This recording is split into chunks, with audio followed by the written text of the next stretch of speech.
Kita kembali lanjutkan one on the spot, masih bersama Gubernur Jawa Barat, Kang Deddy. Ini kebijakan Anda di dunia pendidikan juga sangat menarik ini. Ibu-ibu juga sebagian mendukung nih, melarang study tour, karena ini juga sumber masalah bagi banyak orang. Ya, problemnya kan begini, Mbak. Kan pemerintah sudah menggratiskan pendidikan. Mensubsidi pendidikan dengan nilai yang relatif sangat besar. Artinya bahwa tujuannya adalah meringankan beban orang tua. Betul.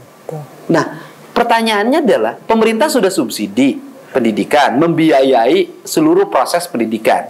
Tapi kalau di sekolahnya masih ada pungutan, anak-anaknya masih jajan tiap hari, kemudian nanti ada studi tour dan sejenisnya. Terus apa artinya biaya produksi pendidikan yang disubsidikan dengan anggaran 20% dari total APBN dan APBD ini?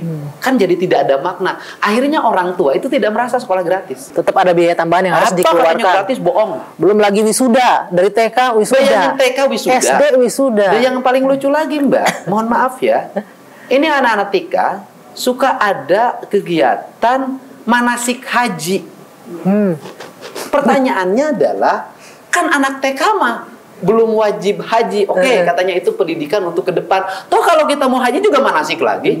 Malah lebih ingat kalau pas mau berangkat kan diingatkan ya. Yang mau pergi haji juga tidak manasik, tetap aja pas ikut haji mah bisa juga. Artinya saya dulu pergi haji tidak ikut latihan manasik sekalipun. Ikut haji ikut aja, tinggal ikutan baca doa.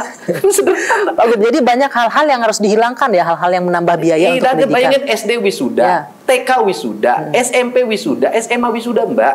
Begini, saya kan nanya ke kepala sekolah, ini apa, Pak? Di kelas itu ada klub kelas. Klub kelas itu bikin seragam sendiri, bikin jaket alma mater sendiri, bikin kegiatan belajar di ruang sekolah sendiri. Ujung dari semua itu adalah iuran. Jadi intinya itu yang harus dipangkas ya. Nanti ada kenaikan kelas, ada perpisahan. Bukan kayak zaman saya bikin panitia, pakai event organizer, panggil artis dari Jakarta. Kontrak artisnya 150 juta di sekolah.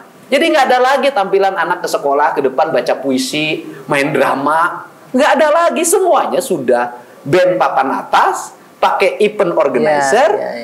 Akhirnya biaya perpisahannya jadi membengkak jadinya. Biaya pikniknya 3,5 juta. Pikniknya 3,5 juta. Uang sakunya, oleh-olehnya 5,5 juta. Kenapa itu terjadi? Saya ini tukang keliling, Mbak. Saya ini sering, Mbak, keliling ketemu orang nangis, ibu-ibu, Pak, anak saya mau ini. Ya, saya sering bantu 2 juta, 3 juta. Saya bayangkan, nah, oke, yang misalnya bertemu dibantu, yang tidak dibantu pinjam apa orang Jawa Barat? Bank Emok, bank keliling. Bang Emok pinjol. Bang Emok itu bank 10% bunganya. Disebutnya Bang Emok. Di atas Bang Emok ada bank keliling. Setelah itu ada pinjol. Di atas keliling ada pinjol. Nanti spekulasi, ngadu nasib, judol. Dan itu Jawa Barat ranking pertama. Kan saya harus mencoba untuk menekan angka pengeluaran orang tua itu menjadi sekecil mungkin. Karena negara sudah beri subsidi. Kang, yang menarik lagi, Anda juga menetapkan ini anak SD, anak kecil nggak perlu diantar orang tua ke sekolah. Kenapa? Apa penting yang harus Anda tumbuhkan nilai di situ? Nanti kita lihat jaraknya. Misalnya kalau ada di sebuah kampung, kampungnya aman, di jalannya aman, ya ke sekolah jalan kaki saja. Tapi kalau di daerah perkotaan tidak nyaman, tidak aman, rawan, ya antar sama orang tuanya. Tapi nganternya sampai gerbang dong. Nggak usah masuk sampai ke dalam sekolah. Kan? Ikut sekolah lagi. Masuk, anak-anaknya masuk ke gerbang, gerbangnya dikunci. Selama proses pembelajaran tidak boleh ada yang masuk kecuali izin security atau izin petugas piket. Kan biasanya ada petugas piketnya. Apa budaya yang ingin Anda timbulkan dengan aturan ini? Ya, orang tuanya produktif, ibunya pulang ke rumah, di rumahnya masak buat anaknya pulang sekolah. Bukan ngegosip di sekolah. Di rumahnya masak buat suaminya pulang kerja. Kalau dia tidak punya pekerjaan, kalau nggak punya pekerjaan, kalau punya pekerjaan kan ibu-ibu nggak mungkin nongkrong. Ini kan kebalik, dia masuk ruang kantin, kumpul sama ibu-ibunya. Nanti pakai bajunya matching semuanya. Kemudian panas-panasan. Uang lagi tuh nanti beli baju seragam. Dress code apa? Ya, dress code. Dress code, kerudungnya kan menjadi biaya lagi. Sedangkan suaminya pulang ke rumah nggak ada yang masakin. Masuk akal juga. Rumah, beli lagi. Nah terus nanti di sekolah tergantung tingkatan ekonomi. Tingkatan ekonominya bisa support gurunya. bisa support proses pendidikannya. Karena bisa support gurunya, bisa support pendidikannya, maka dia berkuasa di kelasnya. Berpengaruh ke nilai anaknya. Berpengaruh ke nilai anaknya, dan kalau mau tampil anaknya duluan.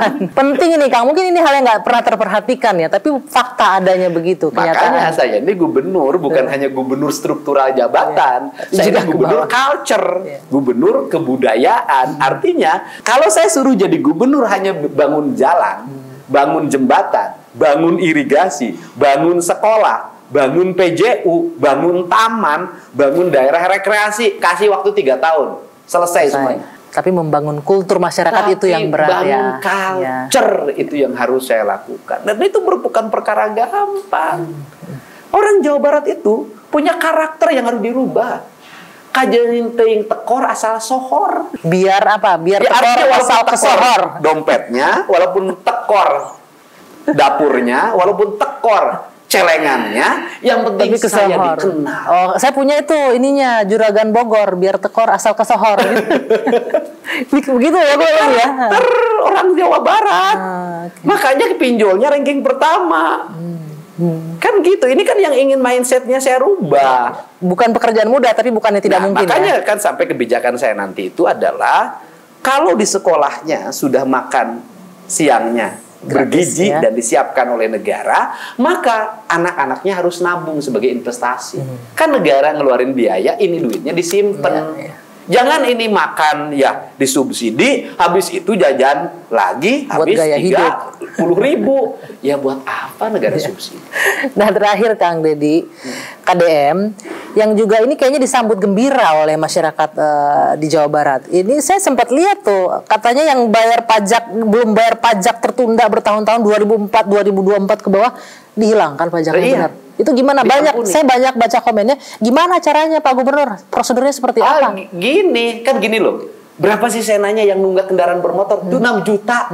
Saya bilang yang 6 juta ini kamu nggak ngapa-ngapain, malah nggak akan bayar. Jadi harus datang kemana? Ya bukan, 6 juta yang nunggak itu nggak mungkin bayar. Diputihkan, nggak ada kemampuan. Bukan karena kalau bayar kan harus didenda. Ya. Udah deh, daripada dia takut datang karena didenda, udah dendanya hilangin. Tunggakan ke belakangnya hilangin. Dan ini mau lebaran.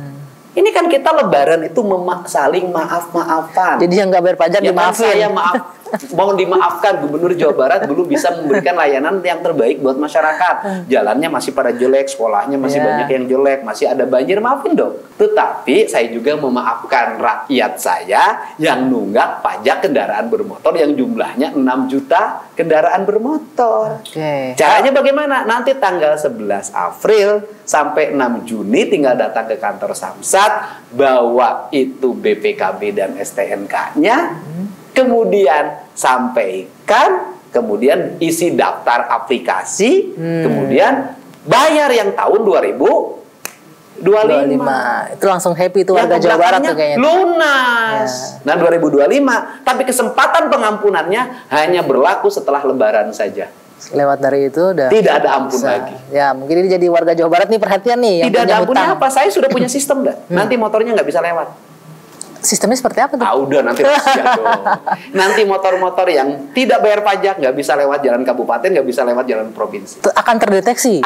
Dan tidak bisa jalan. Wah, jadi benar-benar nih warga Jawa Barat khususnya diperhatikan. Masih ada waktu tanggal 11 April sampai 6 Juni. Yang punya utang pajak, tunggakan, datang. Bayar tahun 2025. Enak sekali jadi warga Jawa Barat. Iya dong, enak karena gubernurnya selalu bikin enak. Kang Deddy, terima kasih sekali loh atas waktunya sudah menerima kita di Karesidenan Purwakarta ini. Kantor Gubernur Wilayah Sunda Kaler. Kantor Gubernur Wilayah Sunda Kaler ya. Jadi nanti warga Jawa Barat udah ngerasain nih yang di Bekasi biasanya, Bogor yang nggak kebagian tuh. Pasti gubernurnya akan main ke sana semua wilayah, ke 5 wilayah keliling ya Kang ya. Jadi nggak cuma Bandung lagi ya. Iya. Oke, terima kasih. Yang paling penting ini adalah poinnya adalah Kang Deddy membangun Jawa Barat dengan membangun budaya masyarakatnya. Iya, dan budaya itu bukan kesenian, tapi merubah perilaku hidup. Itulah kebudayaan. Itu penting ya, merubah perilaku hidup menjadi lebih baik lagi pastinya. Baik, terima kasih Pak Gubernur, selamat malam. Terima kasih pemirsa, demikian perbincangan saya dengan Deddy Mulyadi, Gubernur Jawa Barat. Mudah-mudahan apa yang disampaikan bisa memberikan manfaat untuk kita semua. Saya Dwi Anggia, saya tutup. Sampai jumpa pekan depan.